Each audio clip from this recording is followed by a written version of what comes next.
Nessuna conferma, nessuna informazione precisa, tutto da considerare, vagliare, analizzare, dalla foto alle informazioni stesse. Gli agenti della Digos di Venezia, dei Carabinieri del ROS di Padova, da ore stanno cercando di verificare la notizia.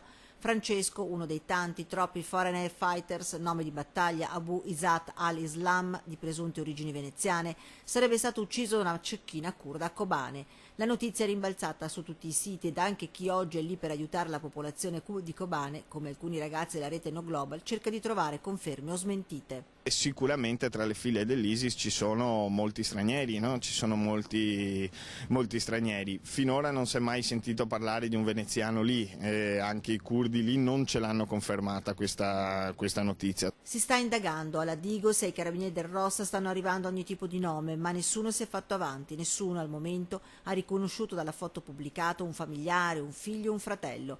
Le supposizioni si moltiplicano, potrebbe trattarsi anche di un soggetto di origine slave che magari ha lavorato in Italia, magari proprio a Venezia e che quindi parla la nostra lingua e per questo magari etichettato come l'italiano.